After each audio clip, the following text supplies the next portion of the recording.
Yeah, you had to go in there with a really open mind. You had to just open yourself up to the experience, whether it's driving in someone's car that you have no idea who they are, really, and driving you 2 hours to go pick turnips all day in the back of a truck, or driving up a mountain to see his new place, to like going over to his friend's house at the commune and having a naked sauna,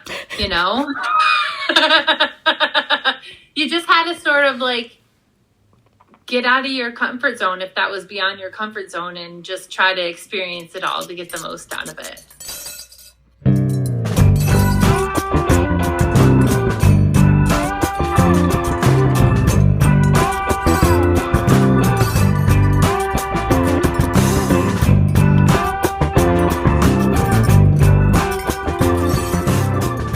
Hey everybody, welcome to the last day of February and the closeout of Fermentation February.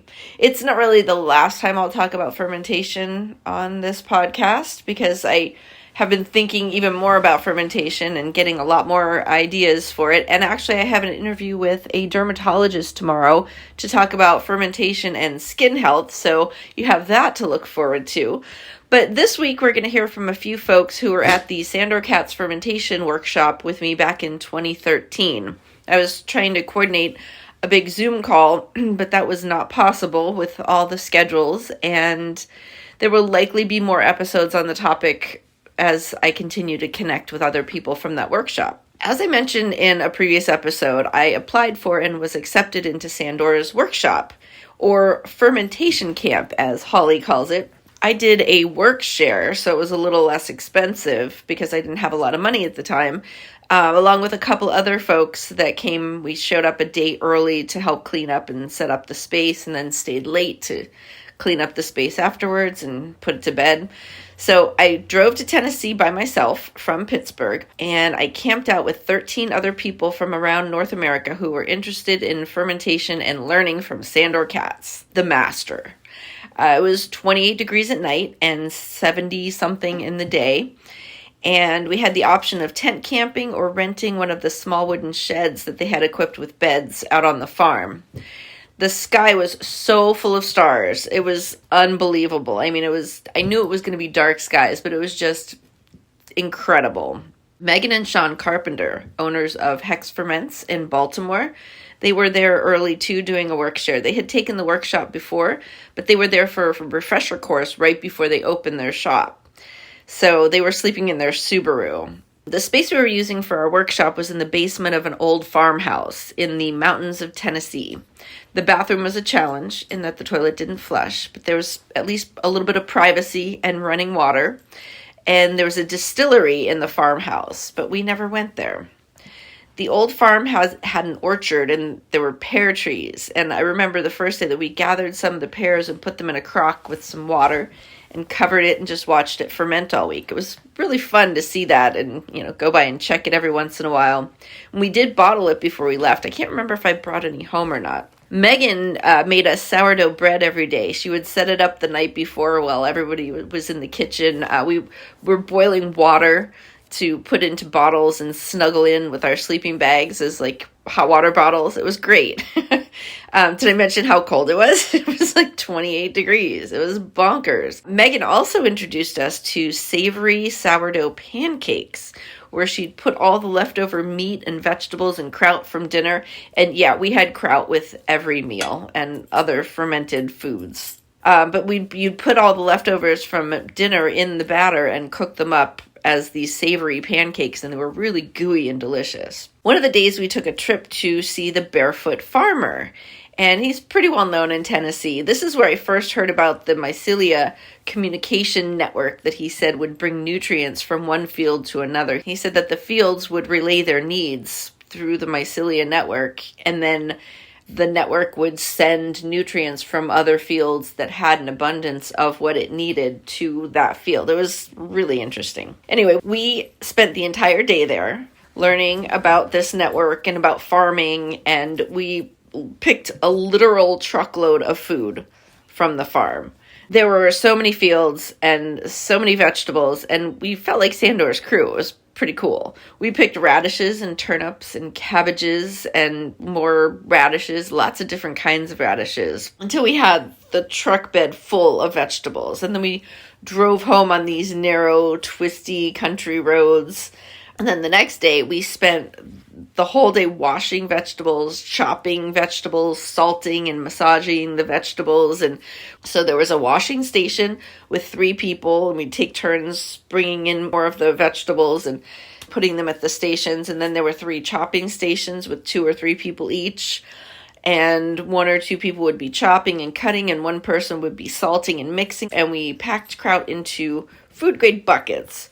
But then we also had, when those ran out, we filled pots and pans and large bowls and whatever we could find until we ran out of space. And as you got tired of doing one job, you could just rotate to another job. And so everybody got to do everything throughout the day. And we got so mucky and so wet and had such a great time. There was music and lots of great conversation. And Holly reminded me that there was a station we set up outside in the driveway where it was sunny and somewhat warm because the basement wasn't warm at all. And the weather, like I said, it would fluctuate from really cold at night to up in the 70s and sunny and beautiful during the day. Mostly clear because the Milky Way was just fantastic. The next day, after we processed the truckload of vegetables, we took them to Sandor's new house. So we got to see the new place where he has workshops. We were the last group that was in the old farmhouse. And then we went to a potluck at the faery commune in the hills of Tennessee and hung out with a bunch of off-the-grid hippies and had a really great time. We were there on the one day where they had hot water, and so everybody could have a nice hot shower if they wanted to. And they have a steam room. So a bunch of folks had a naked sauna. And Holly talks about that too. And they had this really great tower that was like 2 or 3 stories tall with a deck around the outside and a bench that went all the way around looking out into the wilderness of Tennessee. And what I didn't realize until I got up there was that the bench wasn't just a bench. It had holes in it. That's where you would sit and use the bathroom.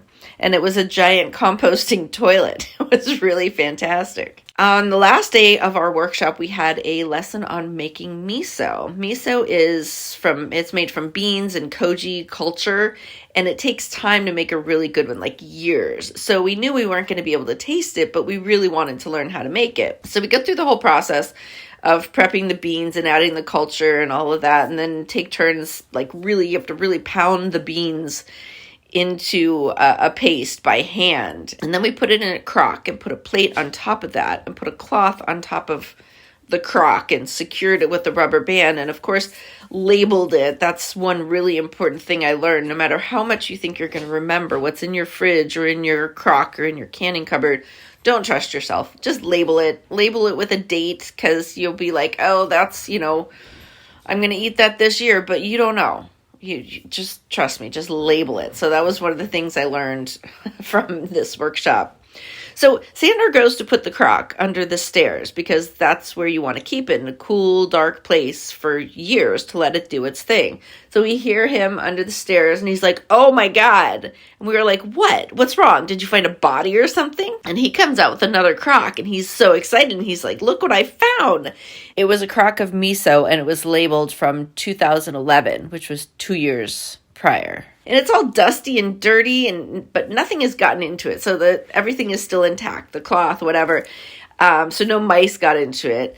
And he takes the cloth off and we all look inside and it's just like black mold. And we're just like, ooh, okay, whatever. So Sandor reaches his hand in there and scrapes off the mold and gets that all out of there. And we can see there's a plate. And so he pulls the plate off and he's looking at it. And we're all like looking at it and looking at him. And he takes his finger and he sticks it into the miso and takes it out and looks at it and puts it in his mouth. And we were just like, okay, this is what we do. So we all found ourselves reaching into the crock to do the same thing. And we're doing it, and we're looking at each other like we were hypnotized or something, and we're like, like something took over our bodies, and we're like, what are we doing? This is who we are now. This is what we do. And we were just laughing, and it was really incredible and delicious, and the umami, and it was just so good. It was really remarkable. So that week at Sandor's farm in Tennessee was a huge part of my personal food evolution, and I'm glad to still be in touch with the people who made it so memorable. And I hope you enjoy hearing our conversations. They were really fun. I'm here with Bob Matthews and Todd Butler. These are two of the people that I was at the fermentation workshop at Sandor Katz in Tennessee. So yeah, what kind of stuff do you remember from that time?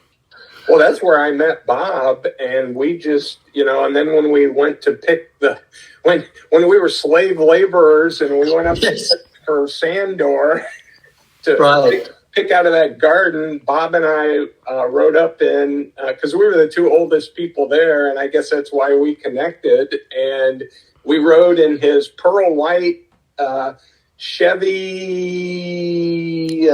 Escalade, that's what it was. And he and I rode up there, and we just hit it off. And then we've taken multiple trips together since. And like Shelley has said, he and I are going to see each other in Mexico the first week of March. And so a couple times a year, we seem to get together one way or another.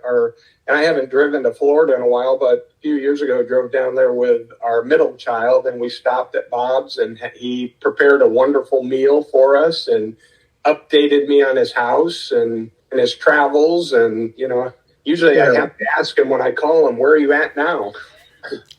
But I remember that field and pulling up the daikon radish. I mean, I don't know if I'd made kimchi before that or not, but I remember pulling at that field of daikon radish and turnips, and we took them back to Sandor's farm and we put them into a barrel, and it's like we're making sauerkraut in a barrel here, 50-gallon or something. But and he instead of compressing it, we were pushing the daikon radish into the barrel, and that was essentially squeezing it up. But the other thing was that that's when I met the Barefoot farmer whose field we were in.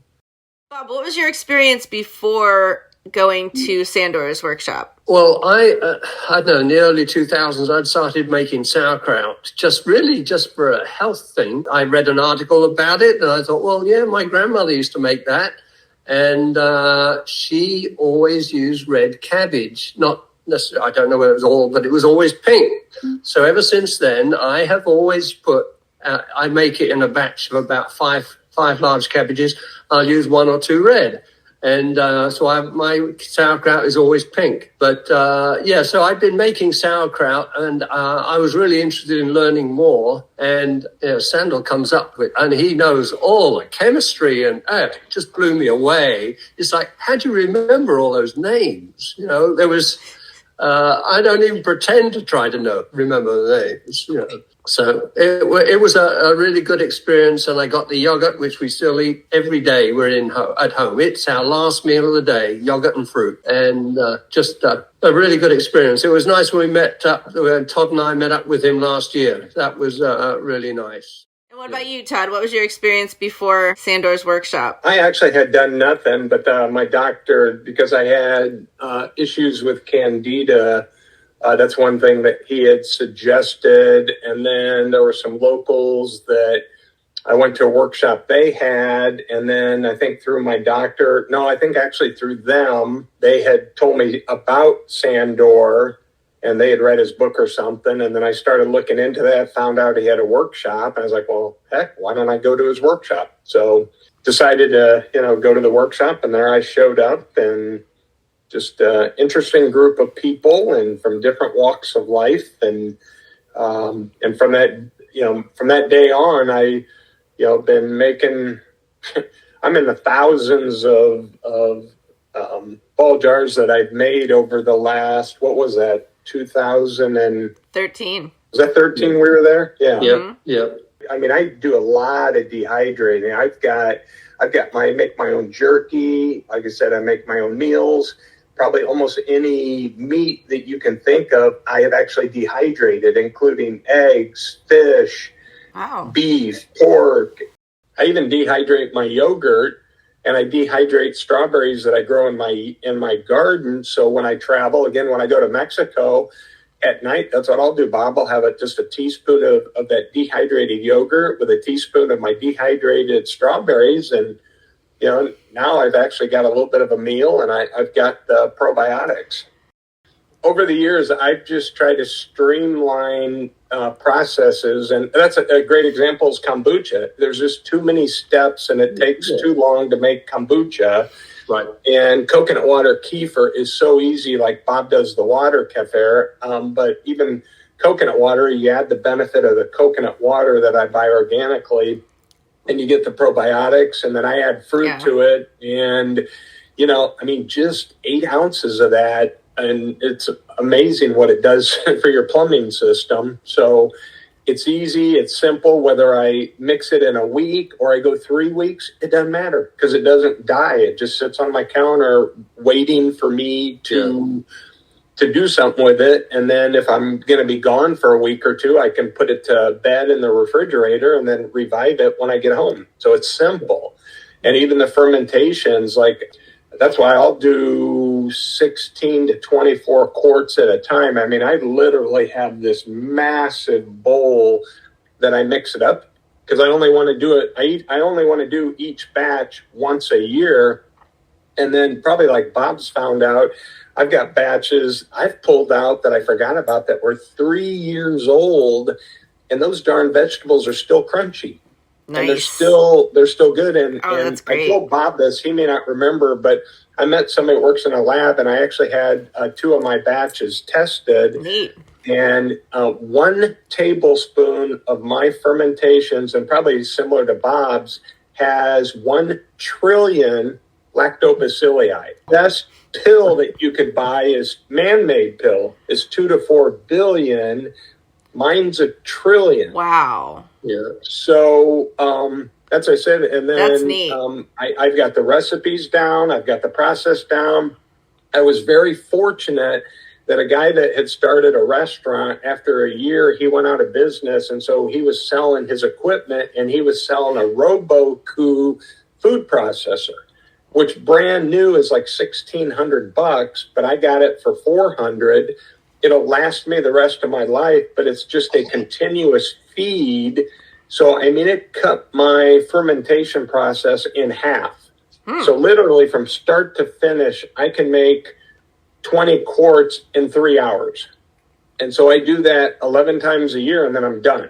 So it's like I said, I've got the different ones I do, and I live off of them. And if I feel like I've got too many next year, I'll make less, and I'll use the older ones to dehydrate, and then I'll keep the fresher ones. Just between the coconut water kefir, the fermented vegetables, the yogurt, my gut, I have a very healthy gut.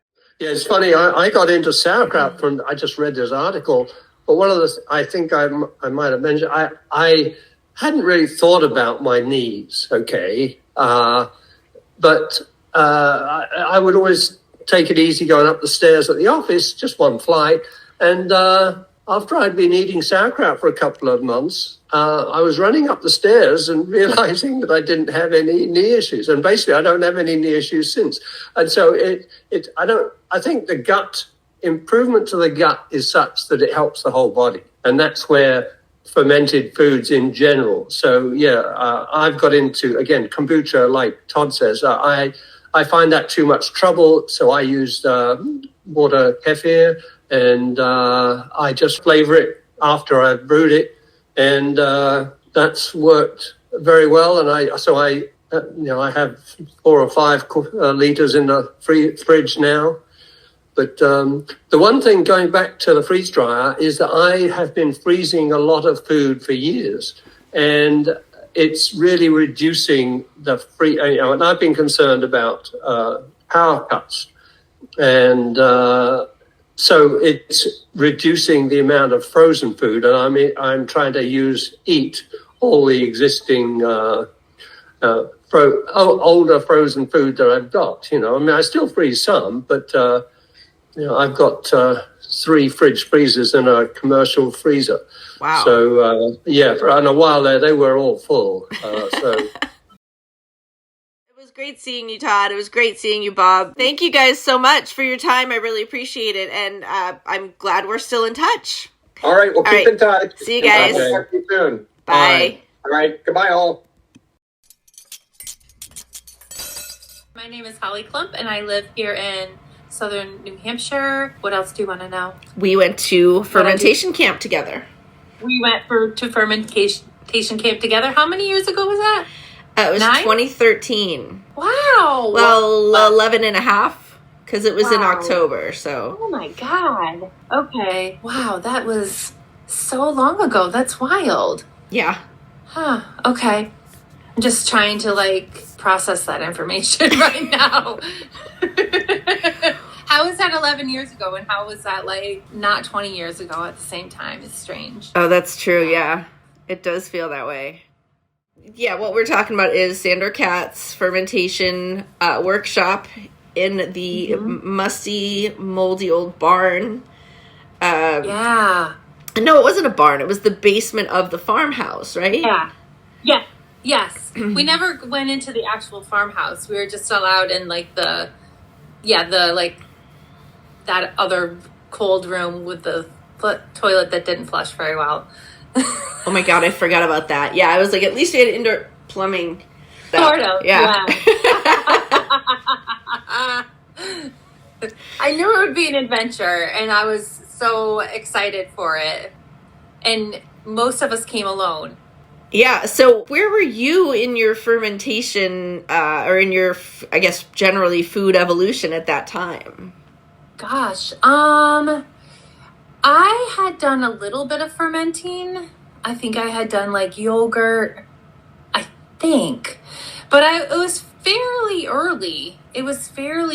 And I'm even trying to remember what was prior to that? How did I get into it in the first place? I'm sure it was Sandor himself, and reading his original books. I think his Art of Fermentation had just come out, right? When we went, because I feel like I remember him signing that and buying one. You're right. Yep. Yeah.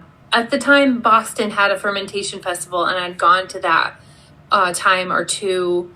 And I know he was a guest speaker at one after I met him. Sorry, I'm getting my timeline really messed up because it's just really hard to remember. I know I saw I saw him the year after that, because I remember seeing him and being like, is he going to remember me? Is he going to remember me? And he did recognize me, and I was really happy.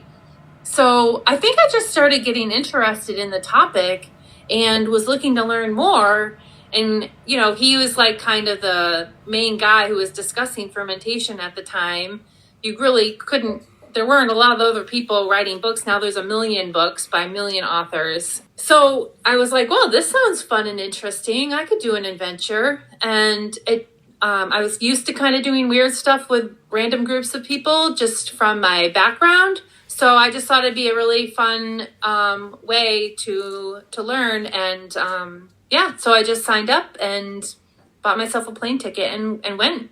Me, Jen Burt, and I can't remember who else was in the car, and then drove back to the farm. I was kind of terrified just because of this new experience. I think it was really rainy the first day.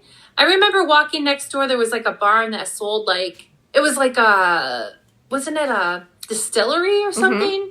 Yep. And they had a gift shop. And I remember walking over there with a couple people that first afternoon that we were there. And because I was flying in and I didn't want to take all this gear with me, I just rented, they had a little unheated cabin on site. They had a couple of them. So I rented one of those. It just had literally a bed, and that's it. No toilet, no sink, no nothing. It was just no bed. Insulation, no heat. No insulation. It was freezing. It was like being in a tent, but with wooden. The bonus of bugs. I remember. Right.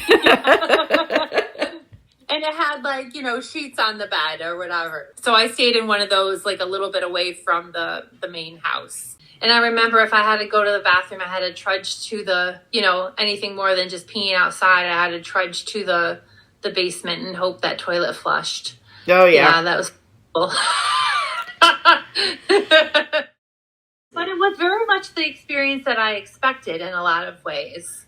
You know, it was very much like I expected it to be, in that like communal feeling and getting to know everybody slowly, and, you know, wishing we had maybe a couple more days after to stay and do more things. Yeah, you had to go in there with a really open mind. You had to just open yourself up to the experience, you know, whether it's driving in someone's car that you have no idea who they are, really, and driving you 2 hours to go pick turnips all day in the back of a truck, or driving up a mountain to see his new place, to like going over to his friend's house at the commune and having a naked sauna, you know? You just had to sort of like get out of your comfort zone, if that was beyond your comfort zone, and just try to experience it all to get the most out of it. I started dabbling in cheese making. That's what started it all for me. I got a book on cheese making and ordered some cheese making supplies, just simple cheeses with the little packets of stuff. And I think that's what got me all started going down the fermentation road. Yeah, I was doing like soft cheeses. I think I did do yogurt before then, but with a starter that I purchased. You know, I learned from Sandor more the value of backslapping, as he says, you know, instead of starting it from a new starter every time, that sort of thing. Saving a little bit of what you've created to use in the next batch. Yeah, exactly. Yeah, that's really valuable. To make it, help it grow stronger, you know, and that the science behind all of that. So some of the things that I was thinking about that were memorable was Megan making sourdough bread every day and the sourdough pancakes. Because I still do that, those sourdough pancakes. Oh, yeah. Or like the sauerkraut, like the savory ones. Mm-hmm. Oh, yeah. Yeah, any of the leftover food from the night before, we just put them in the batter and make the pancakes out of them. So there's like meat in there and vegetables and kraut and whatever. So good. Yep. Yes, I absolutely loved that. And learning how to make tempeh was really exciting too. That was, I think, one of the most memorable things that we made is the tempeh. And tasting that for the first time and just being like, what the fuck? Seriously, how is this tempeh? Yeah. It just coats the beans and makes it a whole new thing, and it's so quick. Yeah. Mm-hmm. Yep. I did that a couple times after I've been home. And I'd love to do that again. Another memorable one is, I think you were at my table with Leopard. It was after we got back from the farm harvesting veggies. It must have been the next day, because I think we got back late and we just dumped all the veggies like in a big pile on a tarp or something in the basement. And I have a picture of Sandor laying on them. Oh yeah. It was unbelievably large. I have a picture of the back of the truck with Sandor standing there like this by it, full of like turnips and veggies. I'll send it to you. I just remember that day being outside. It was a beautiful day. It was sunny but cool. And you, me, and I think Leopard were shredding and cutting, you know, cabbages and radishes and turnips and everything, and just having really great conversations. It was just such a beautiful day. I just have that day in my brain and the blue sky and just being so happy and delighted. And I remember the lesson about all the like country wines and things like that, and learning all about that. I really enjoyed like the education, like the lessons part of the day too. I learned so much. It made sense to me, and just his style of teaching was so like approachable for everybody. He made you not afraid to try these things. And I have a hard time explaining that to other people when they are new to fermentation and they're really afraid of like killing themselves basically. Yeah. And, you know, you look like the wild child, just like, oh, it's fine. Like, oh, you know, trying everything. So yeah, I did a lot of kombucha. I kind of went in stints, I feel like, when I got home. Like I made yogurt for quite a long time. And then I did some tempeh, I did kombucha, I did some like country wine type things. I did some sourdough. I tried a nuka pot. I just couldn't keep up with it. Did some ciders as well. So yeah, I felt very comfortable like exploring more after that camp for sure. I still have so much wine and cider and mead and stuff in my basement that I haven't drank just from experimenting, really. Just like growing my own food. Like I love growing my own food, but I know I can always go to a local farmer's market or whatever to buy food if it doesn't work out, you know, at least still I can do that. Yeah. Same with fermentation. For me, it's like fun. It's a creative outlet. It's play. It's just like experimenting. And if it wasn't fun, I wouldn't bother doing it. But for me, it's just like an enjoyable hobby as well. It's great that it tastes good and it's great that it's good for me and all that. But really the motivation is that it's really just fun to see what happens. It's not hard to make things like yogurt, but to try to make them more accessible to everybody as well. I feel like that's always a challenge, especially when something becomes like a foodie trend. You know, fermented foods are a trend. And I get why you charge $20 and I'm fine paying that. And I don't have a lot of money, but I know that's not going to be everyone else's. It's not going to be an option for a lot of people. You don't think about it, but all these little it's like the spider web gets bigger, you know? Like if I hadn't done this, I wouldn't have met X. Maybe I wouldn't have learned about X. Maybe I wouldn't have then done X. So, yeah, just for the seed thing, like, you know, I met Bob and some other people who did that. I know Jen, you know, she still works at This Miss Farm, right? And we've talked about exchanging seeds, and I stopped doing the seed swap because I had a baby. But on my new job, or newer, I've been there 3 years, I've started a seed library and have hired people to come in to talk about fermentation because I do programming at the library. So like all these little things like have influenced my life in some way too. And right now I'm not doing a lot of fermentation at home. It's mostly just like a time thing, and you can only do so much thing. But I still have like sourdough that I revive now and then, and I still have the OG yogurt, and I've given that to at least one other person because I've killed mine, and so she can usually like resupply, you know, that sort of thing. So that's pretty cool. And have tried like tempeh, I tried a nuka pot, and I forget that I have this knowledge. And maybe not everybody does. I just forget that it's not a knowledge that a lot of people have. And when someone gets me started talking about fermentation, I can talk about it. And I'm like, oh, I guess I do know some things about this. That's kind of cool, you know? Yep. Well, Holly, it's been great catching up. Yeah, I'm so glad we did this. Yeah, it's been a lot of fun.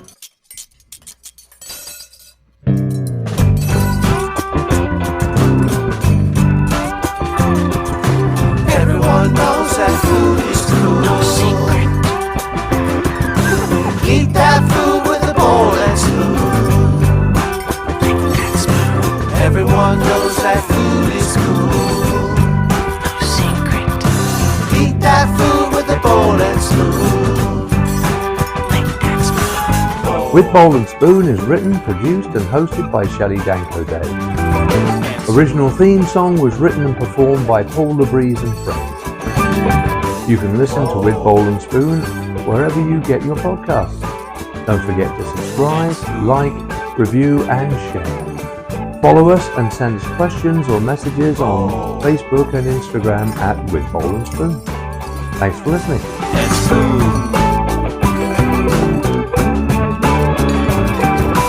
Whoa.